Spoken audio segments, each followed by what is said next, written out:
companion of the Prophet, Allah's blessing be upon him, Abdullah ibn Abbas, radiyallahu ta'ala anhuma, recited the Quran, Surah Zukhraf, بعد أعوذ بالله من الشيطان الرجيم وإنه لعلم للساعة, meaning Jesus, Nabi Isa alayhi salam.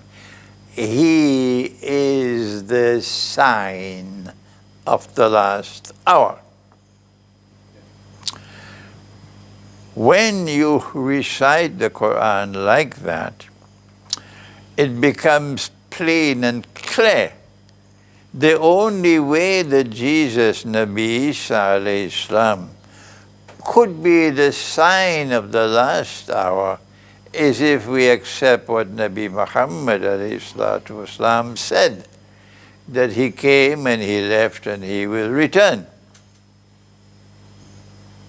How do we explain what the most eminent scholar of this age, Maulana Dr. Muhammad Fadl Rahman Ansari, in his Quranic Foundations and Structure of Muslim Society, he has written, it's there in black and white, and he's my teacher, that the return of Nabi Isa alayhi salam is only a prophecy of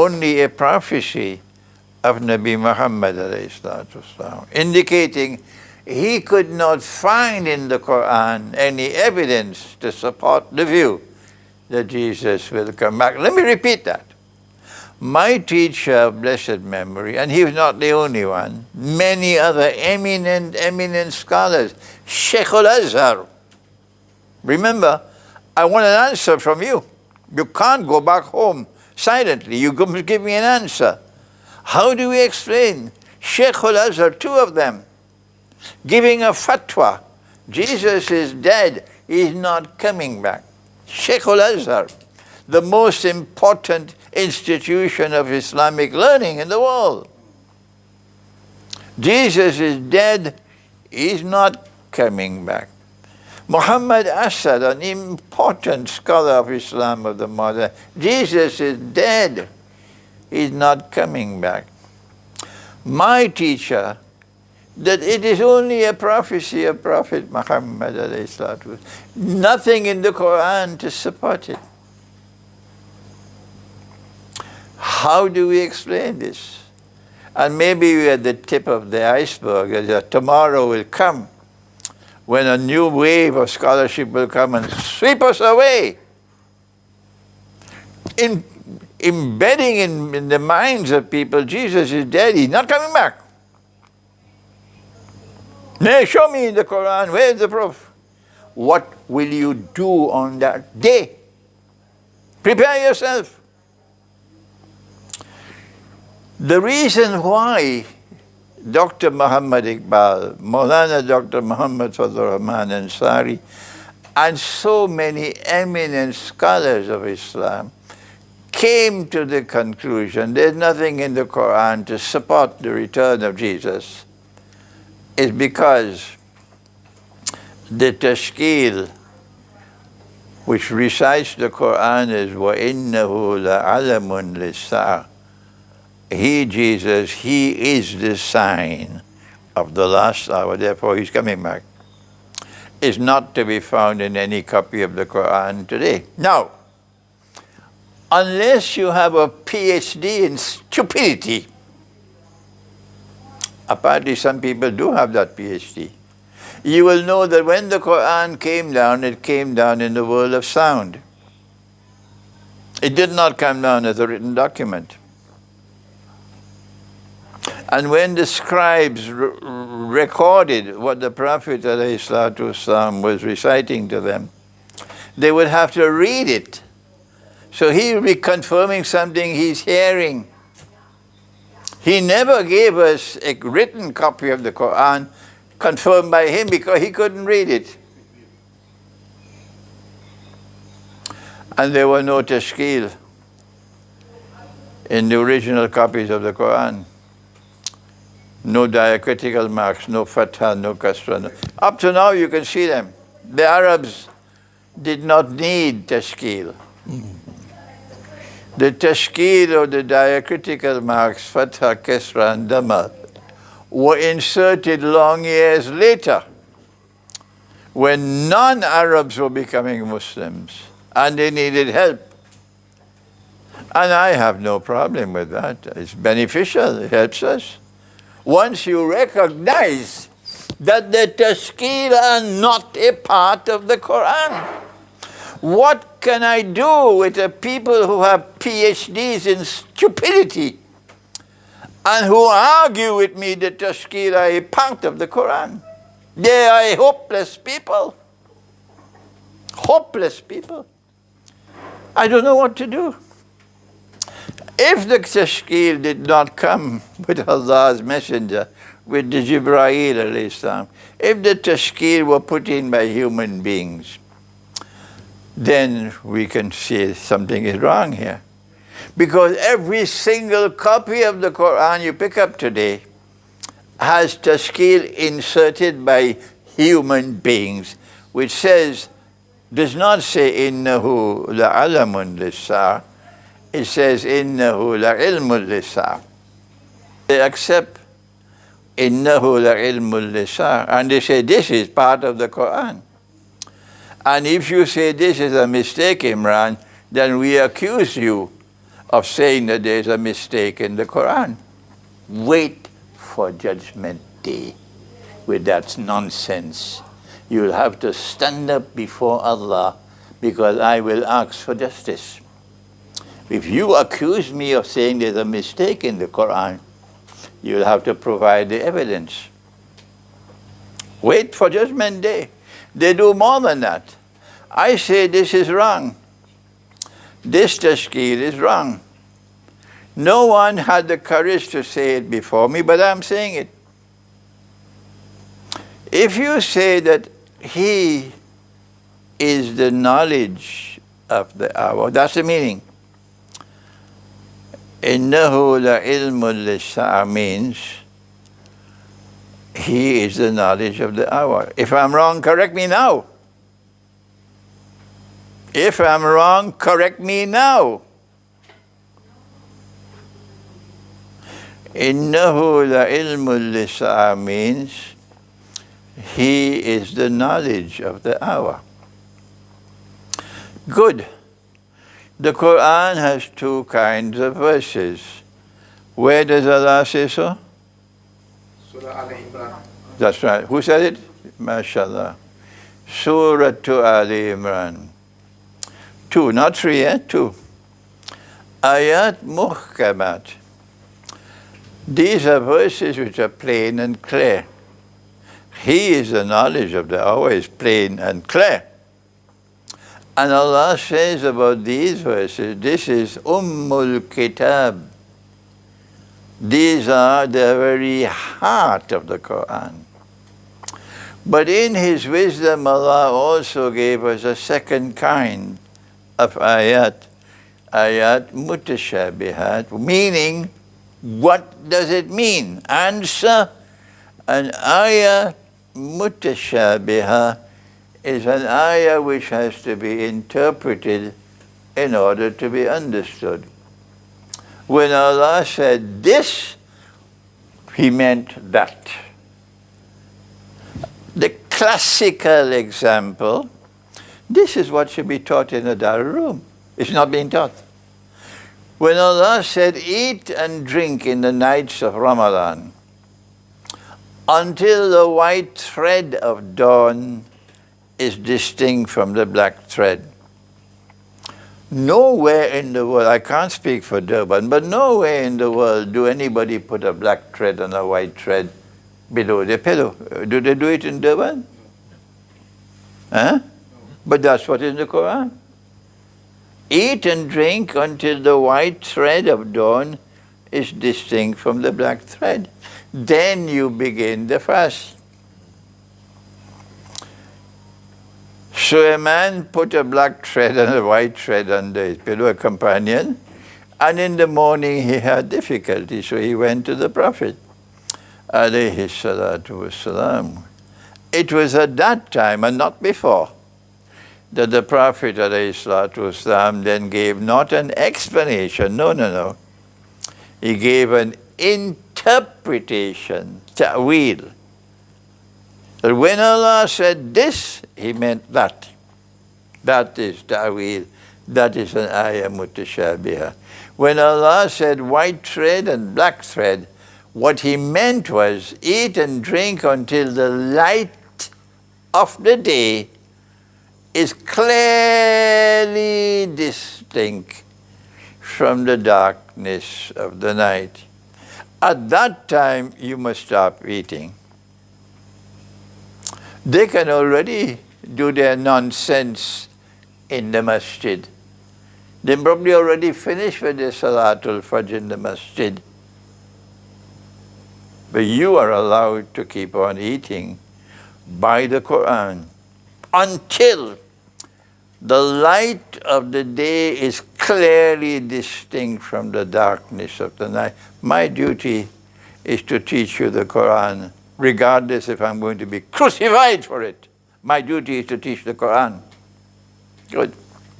So I've given you the classical example of an ayah mutashabihah.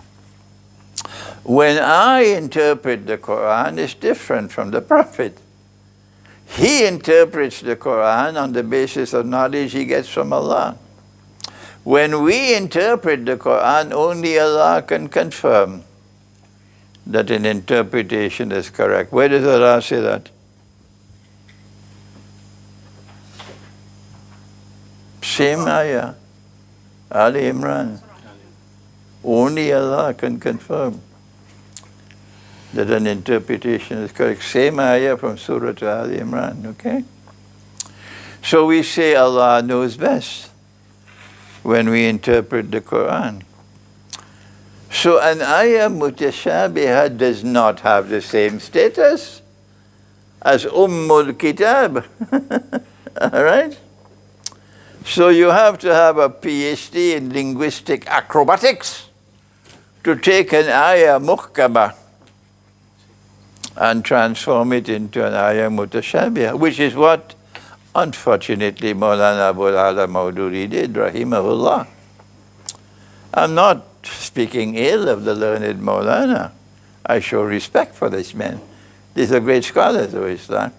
But if you take an ayah muhkamah, which is what he did, and transform it into an ayah mutashabihah, I have to call a spade, no matter who you are. So when they say, إِنَّهُ لَعِلْمٌ لِلسَّاعَةِ, which is what every single copy of the Quran today says, no copy of the Quran follows Abdullah ibn Abbas. None. I've never seen any copy of the Quran following Abdullah ibn Abbas. Everyone follows this bogus Tashkeel. إِنَّهُ لَعِلْمٌ لِلسَّاعَةِ. He, Jesus, is the knowledge of the hour. If you say He is the knowledge of the hour, then people who have common sense will recognize the implications. That if He is the knowledge of the hour, then you cannot escape the conclusion the knowledge of the hour is with Him. If you say He is the knowledge of the hour, then the inescapable implication is that the knowledge of the hour is with Him. But there are so many verses of the Quran in which Allah says that the knowledge of the hour is only with Allah. In consequence of which, if you say, إِنَّهُ لَعِلْمٌ لِلسَّاعَةِ, you will now have a contradiction in the Quran. And they recognize that. Maulana Abul Ala Maududi recognized that. Many others recognize that. So what do? They take an ayah muhkamah and they transform it into an ayah mutashabihah. And they say, when Allah said this, He meant that. When Allah said He is the knowledge of the hour, what Allah meant is He is the sign of the hour. And we say that's bogus thinking. Bogus thinking. We will not allow you to take an ayah muhkama, which is ummul kitab, and transfer it, sinfully so, and make it an ayah mutashabiha. So the correct way of reciting the Quran is innahu la'alamun nisa, the way Abdullah ibn Abbas recited it. If my teacher, Maulana Fadlur Rahman Ansari rahimahullah, if he had read the Quran this way, innahu la'alamun nisa, he would never have written in his Quranic foundations that belief in the return of Jesus is only a prophecy. Meaning he could not find in the Quran any evidence supporting the view that Jesus will return. I want to write a book only devoted to this subject, so that on Judgment Day, that book will stand beside me. And all those who insist that innahu la ilmul lisa is the correct way to recite the Quran, all of them will have to stand on Judgment Day and answer before Allah on that subject. My warning to them. That's my answer to you. Yes. Just to continue with that. So, is it from that point, especially when we talk with the Christians on this point, with the interfaith, right? Then they will turn around and say, therefore, your Quran has problems because by using alam and ilm, you don't know which one it is, and because it changes the meaning also. So we argue with them that our Quran is authentic. Every letter, every word is authentic, because that's changing the meaning. From their perspective, that now you got this quandary because you are not. Yeah. The Quran didn't come down with the recitation, or because it changes the meaning. Yeah. So that's the first question. But Before you turn to this, can I ask you a question? Yeah. The fatha and the kasra and the dhamma is the problem here. It's called the tashkeel. Yes. Is this a part of the Quran? So No, my answer is yes or no. No, it's not. It's not a part of the Quran. So when I tell the Christian that we unfortunately, the book of Allah, the Quran is untouched. It is authentic. There are no two Qurans, the book of Allah. But when human beings put in these diacritical marks, then evil people can get involved. And we admit, we accept, this is not from the Quran, this is additional, and this is a mistake. They will understand. So Number two. From the original, without the fatha and dhamma. There is no original written Quran. Forget that.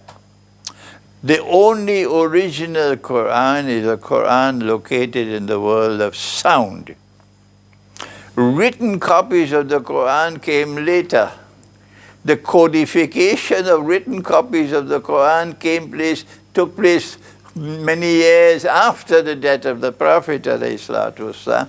So the written Quran is not important to us. That is not important to us. The Quran which came from us to Allah, from Allah to us, is not a written Quran. It is innahu la Quranun Kareem fi kitabin maknoon. Which surah? Which surah? Don't tell me Bilqis will have to answer this. Surah Al-Waqiyah. فَلَا أُقْسِمُ بِمَوَاقِعِ النُّجُومِ. I take an oath. This is the most important passage of the Quran for methodology for study of the Quran. And yet you will not find it in all the books of usul al-tafsir. Usul of tafsir means methodology for study of the Quran. When I was a student in the institute established by Maulana Ansari himself, as a senior student, they gave us a textbook written by Shah Waliullah Dahlawi, a very famous scholar of Islam. Al-Fawzul Kabir fi Usul al-Tafsir. And that whole book has nothing to do with this pivotally important verse of the Quran.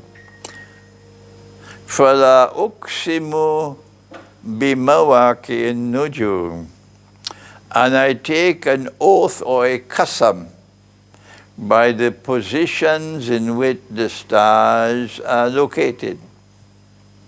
وَإِنَّهُ لَقَسَّمٌ لَوْ تَعْلَمُونَ عَظِيمٌ. And this is not any ordinary qasam or oath. This is the most supremely important of all qasam or oath. What? I take an oath by the positions in which the stars are located. إِنَّهُ لَقُرْآنٌ كَرِيمٌ. Surely this is a recitation which is noble and generous. فِي كِتَابٍ مَكْنُونٍ. And this recitation is in a book which is guarded and protected. The Quran is a recitation.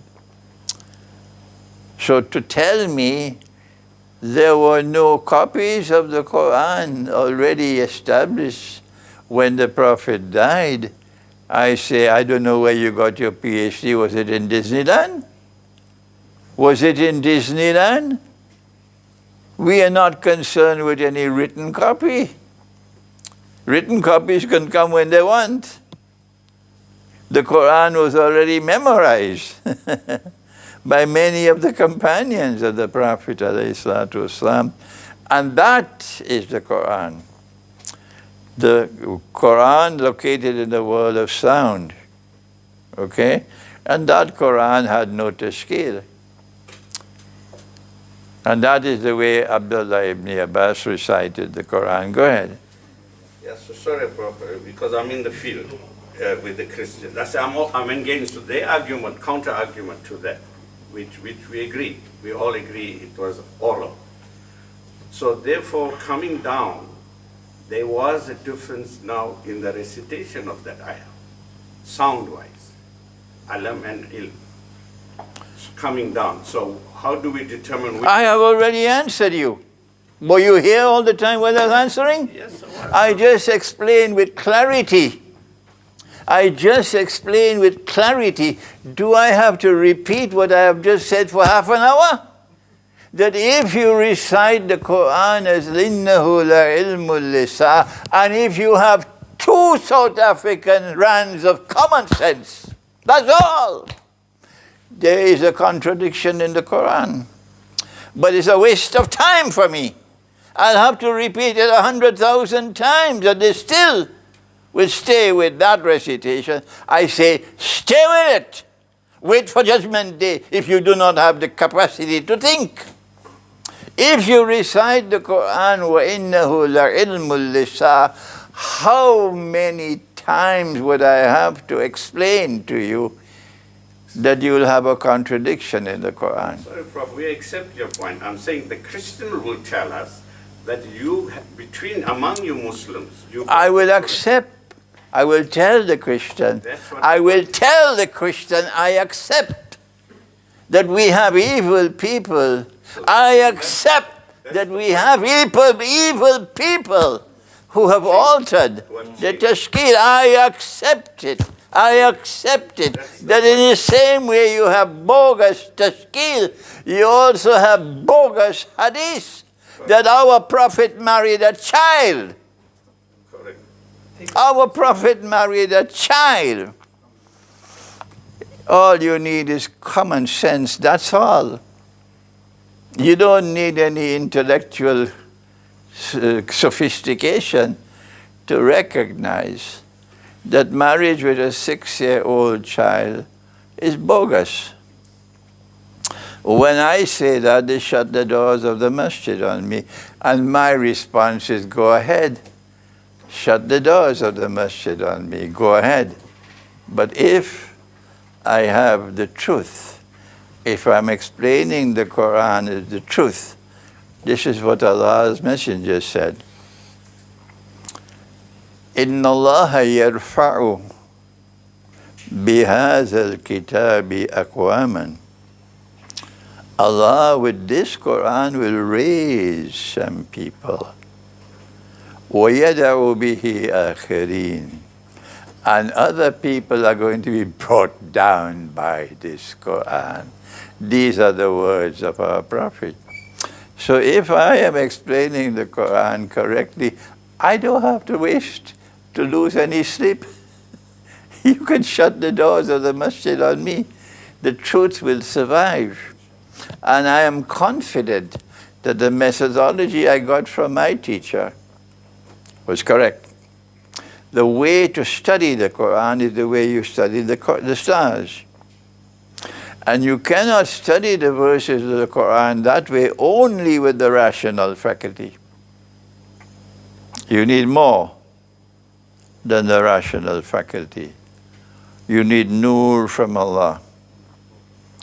And that nur, when it enters the heart, gives you something called basar. Basar. The model of scholarship in Akhir Zaman is not the model of Musa,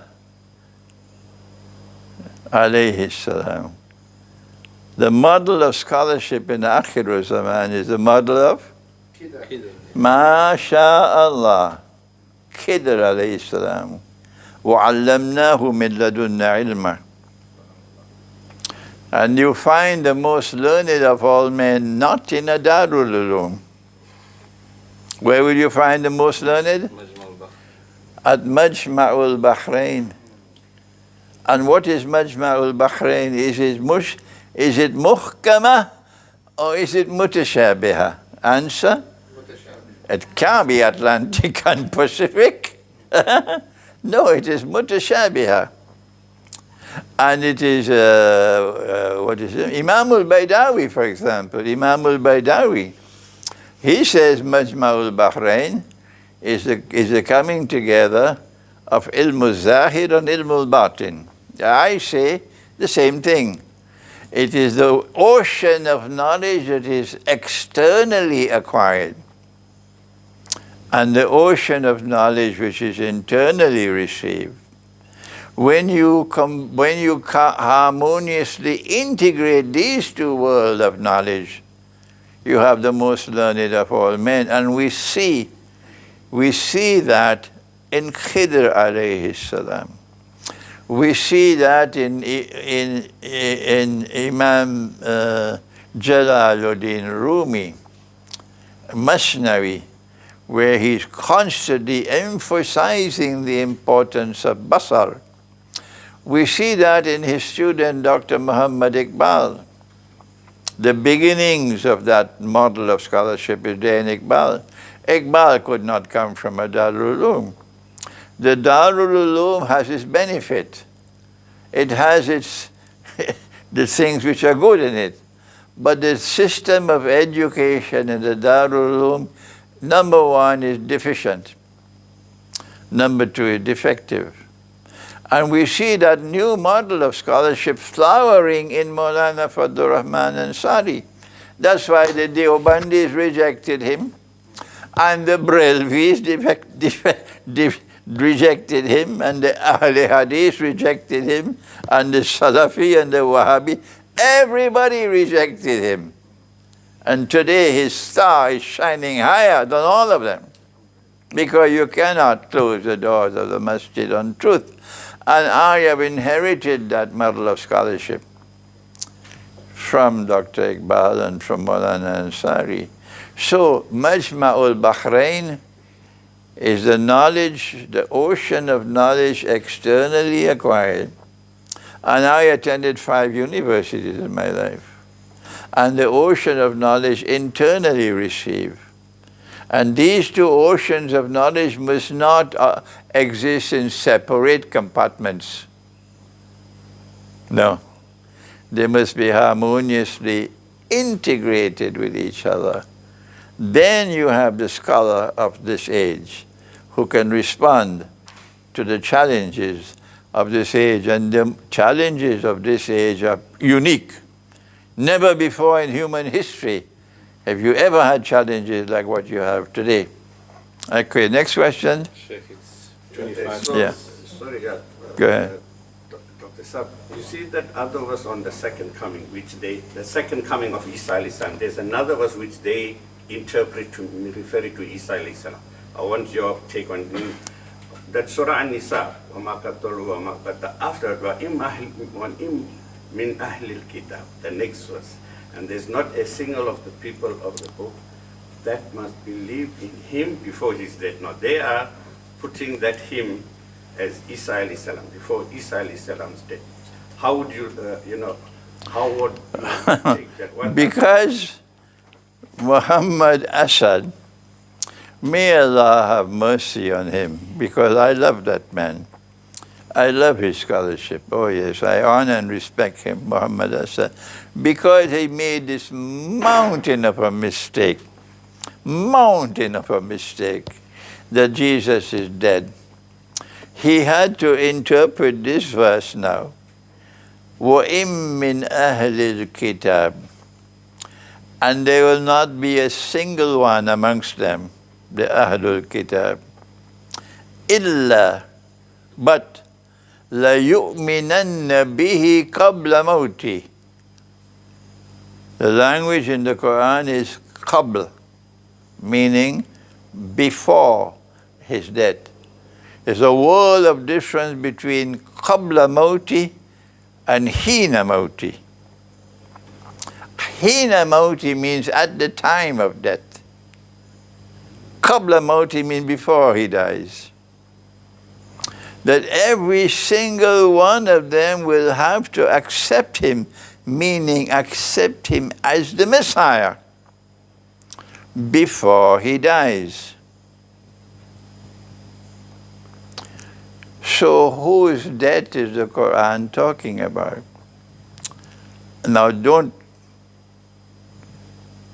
make the mistake of forgetting the difference between hina mauti and qabla mauti. All right? Don't make that mistake.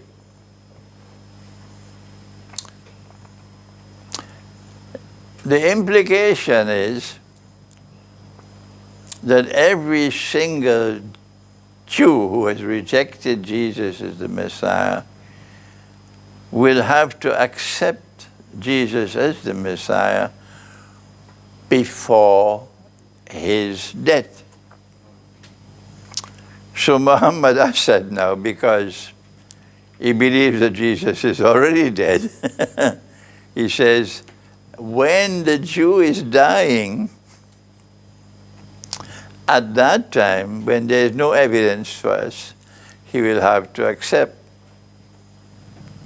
Jesus as the Messiah and then die.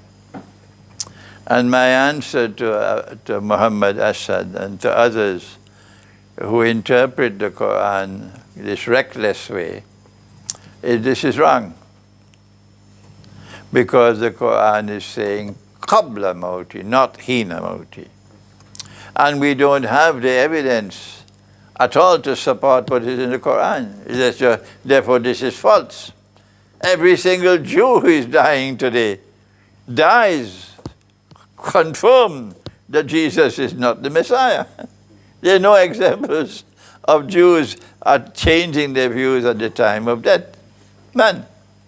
So Muhammad Asad is wrong on this issue. What the Quran is saying is not when the Jew is dying, rather when Jesus is dying.